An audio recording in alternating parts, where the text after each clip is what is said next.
So thank you everyone for coming today. I'm going to talk to you today mostly about a study called BHAMM, the Brain Health and Midlife and Menopause Study, which aims to explore sex, gender, and diversity in midlife brain health and cognitive aging in diverse samples. So as Jill, I do not have any conflicts of interest. I do want to thank and acknowledge my trainees over the years and my collaborators and funders, without whom the work I'm going to talk to you about today wouldn't exist, really. And so the way I want to approach this talk is talk a bit about what is known about cognition and particularly episodic memory, and then what is unknown. So what do we know? Well, we know that age-related decline in cognition, especially in episodic memory, starts much earlier than we like to think about, especially as we become middle-aged. So age-related episodic memory decline is apparent by midlife. I'm not going to go into detail too much about episodic memory because I think most of you in the audience are familiar with it, but it is our memory for past personal experiences. And in my lab, we particularly study memory for spatial contextual details related to an event. So spatial context memory or episodic memory for spatial location. You'll hear me use both terms. So my interest in sex and gender kind of arose serendipitously through my work looking at normal, healthy cognitive aging. And so we did a study led by my former student, Lizzie Yankutovich, where we had, let me just get my laser here, where we had 178 adults between the ages of 19 and 17 come into the lab and perform spatial context memory tasks and episodic memory tasks. And what we noticed is typical age-related decline in spatial and temporal context memory across the adult lifespan. But then when we started looking at groups and we split them into age groups, looking at young, which was defined as 18 to 39, middle age 40 to 60, and older, we noticed that middle-aged adults were doing significantly poorer than we expected. It didn't look like a linear line after all. It looked like middle-aged adults were performing just as poorly as our older adults. And in fact, that's what the statistics showed. So when we did on a group level, we looked at young, middle-aged, and older adults. What we noticed were young adults were significantly better than middle-aged and older adults, but middle-aged adults did not significantly differ from older adults. So why is this? I was not looking at sex and gender before this time, and I was not even thinking of menopause at that time. But then we did look at sex in the sample. The samples were much smaller. But what we noticed was that age effect at midlife was really being driven by females. So it was females at midlife that were showing this episodic memory decline and not males. And so that led us to question, well, is it menopause? That was one of the things at that time, it wasn't really known for this type of episodic memory task. So that comes to the second part of my talk, which is what don't we know? So we don't know, is it menopause that's driving these age-related declines in midlife in females compared to males? We don't know what risk and resilience factors contribute to individual differences in memory and brain function at midlife. And we definitely do not know whether or not these findings to date are representative of the diverse middle-aged adult population that exists. So that really, I could just end there. That's what we don't know. So that kind of motivated me and several of my collaborators starting back in 2017 to start this BHAMM project, the Brain Health and Midlife and Menopause Study in diverse samples. So BHAMM was motivated to answer 4 different questions. So how does biological sex and menopause status affect episodic memory for spatial context in midlife? How does biological sex and menopause status affect the neural correlates of episodic memory at spatial context in midlife? Do we observe any effects that interact with genetic risk for Alzheimer's disease and also resilience factors? And then how do lifestyle factors and social determinants of health contribute to individual differences? Very ambitious and will require a lot of data. So we've started, and in this study, we basically recruit online to try and recruit as diverse a population from different neighborhoods. And we invite individuals to come in for session 1. And session 1 includes a neuropsychological assessment It is verbal. It's done in French or English, but that is a limitation, right? And this is something we're going to have to address in day 2 and later on in today's meeting. Like, how do we construct neuropsychological assessments that are truly inclusive? They also fill out a bunch of lifestyle and health questionnaires. We really do a pretty decent job of phenotyping who we test in our sample. Then we categorize them on their spontaneous menopause. So anyone that comes into my lab that has a BSO surgery, we send to Jill, right? She studies them. So we're talking, not anymore because I'm moving, but most of what we study is spontaneous menopause.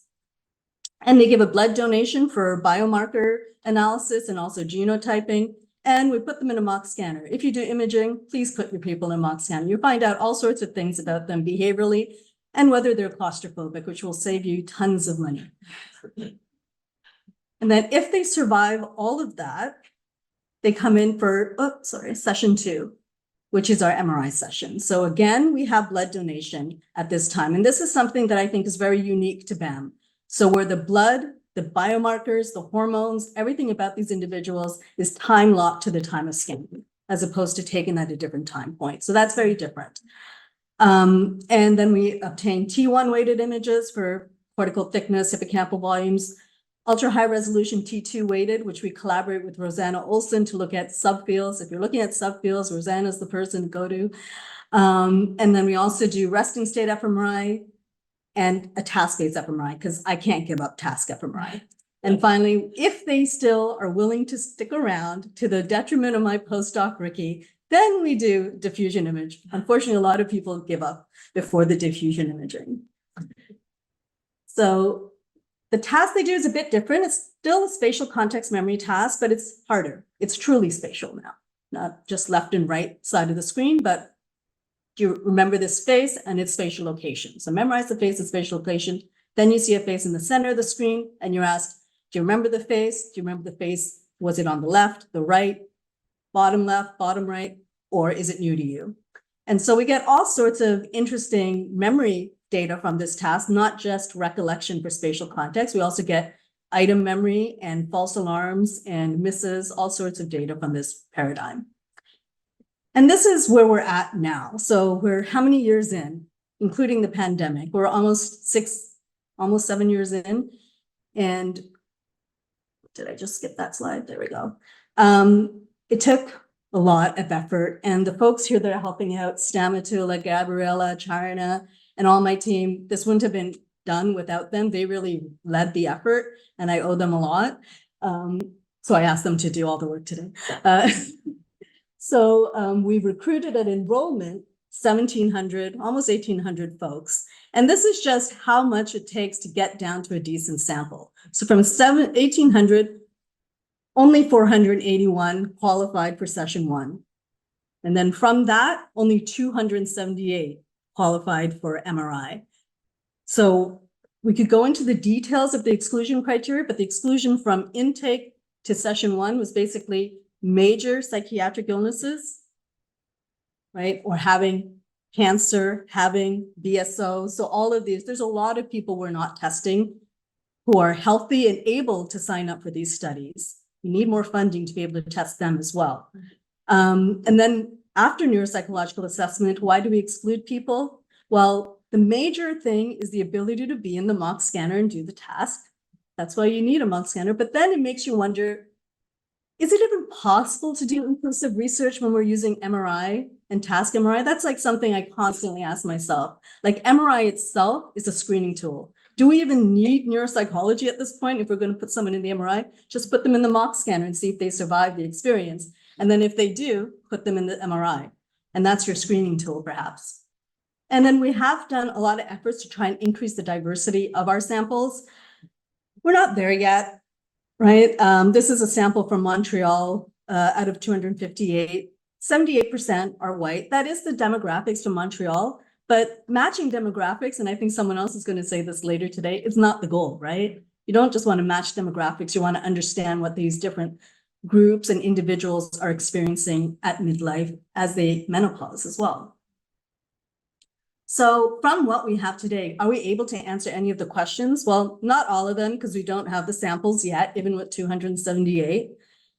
But in this sample, my postdoc, Ricky, who's in the audience, was able to replicate kind of what we were seeing in the lifespan study, that this spatial context memory effect really is only observable in females, and males seem to show a pretty stable cognitive function in the midlife.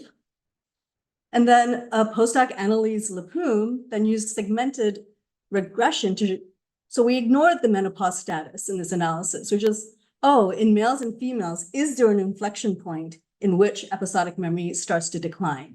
And it was only in females that we saw an inflection point. And the inflection point just happened to be around the age of menopause.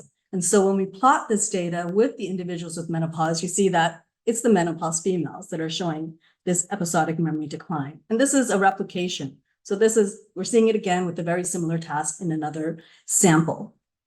And so we then looked at what's going on with the brain. We used multivariate partial least squares analysis. This was led by a former master's student, Ariel Crestal, with a lot of support from those folks sitting back there, and Ricky and Annalise.